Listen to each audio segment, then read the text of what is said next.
बात करेंगे आज एक लॉन्ग टर्म स्टॉक के बारे में जो लॉन्ग टर्म में अपने शेयर होल्डर्स को एक अच्छा रिटर्न निकाल कर दे रहा है।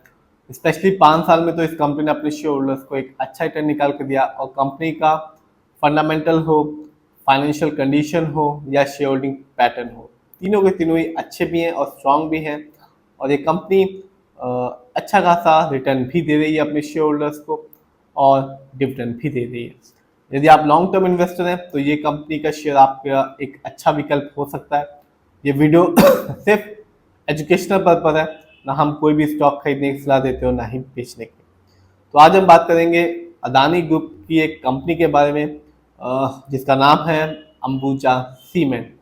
इस कंपनी के बारे में जानेंगे, फंडामेंटल्स को देखेंगे, फाइनेंशियल्स को देखेंगे और शेयर होल्डिंग पैटर्न को भी जानेंगे। तो अंबुजा सीमेंट नाम तो आपने सुना ही होगा। एक कंपनी सीमेंट इंडस्ट्री में है, पार्ट है अदानी ग्रुप का और लॉन्ग टर्म में रिटर्न दे रही है अच्छा खासा। शेयर प्राइस को आप देख सकते हैं, आज के दिन इस कंपनी का जो शेयर प्राइस है वो है 577 रुपीज 20 पैसे का और आज मामूली सा रिटर्न निकाल के दिया 0.29% का।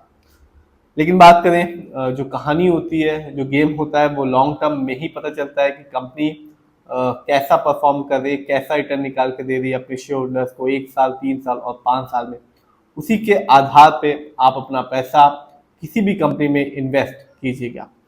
तो 1 साल को देखूं तो जो अंबुजा सीमेंट है उस कंपनी के शेयर में मामूली सी गिरावट रही, बहुत ज़्यादा गिरावट नहीं थी, बस थोड़ी सी गिरावट रही इस कंपनी में 0.21% की। कह सकते हैं कि कोई भी गिरावट नहीं थी। जैसा आज इस कंपनी का शेयर प्राइस है, 1 साल पहले भी वैसा ही शेयर प्राइस था।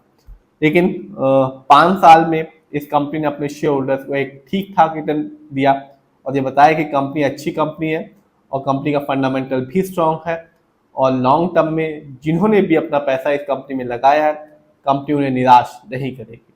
इस कंपनी का 5 साल में जो रिटर्न था वो था 120% का, यानी कि एक अच्छा खासा रिटर्न कहा जाएगा, एक एवरेज रिटर्न कहा जाएगा। निराश नहीं किया, एक कह सकते हैं कि एक 3000-4000% रिटर्न निकाल के नहीं दिया, लेकिन एक अच्छा खासा एवरेज ठीक ठाक रिटर्न निकाल के दिया। एक अच्छी कंपनी इतना ऐसे ही रिटर्न निकाल के देती है, 120% का रिटर्न निकाल के दिया 5 साल में।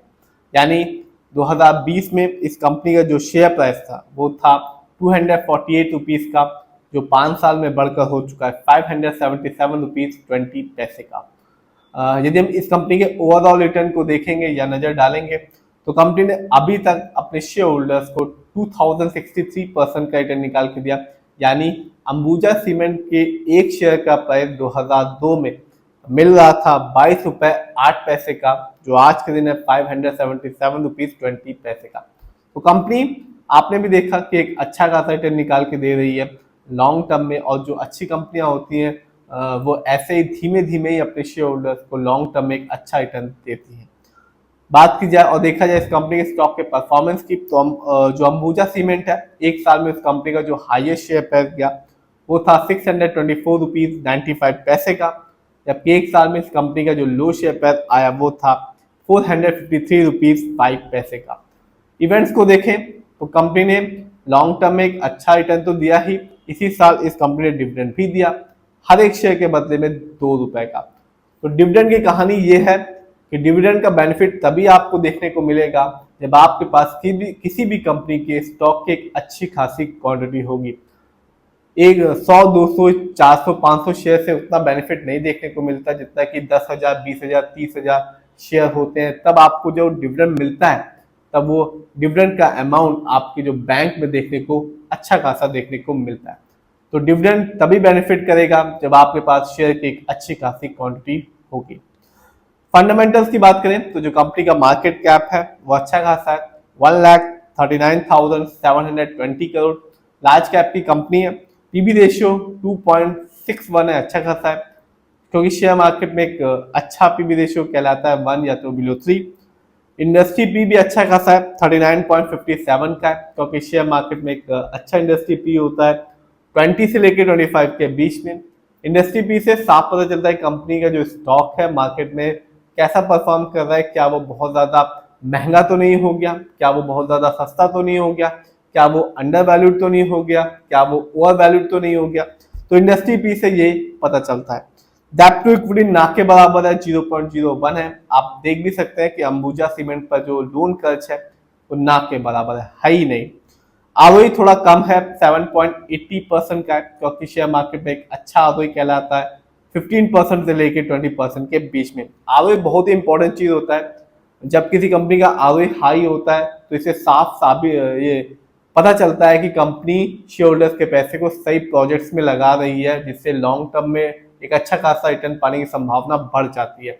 और जब भी किसी कंपनी का आरओई कम होता है या नेगेटिव होता है तो ये संभावना बहुत बढ़ जाती है कि कंपनी शेयर होल्डर्स के पैसे को सही से इस्तेमाल नहीं कर पा रही। ईपीएस कम है, 21.62 है, क्योंकि शेयर मार्केट में एक अच्छा ईपीएस टीटीएम कहलाता है 80 और से ज्यादा का। Earning per share trailing 12 month का मतलब होता है कंपनी ने लास्ट एक साल में यानी कि 12 महीने में कितना कमाया, कुछ अर्निंग की भी कि नहीं या नहीं।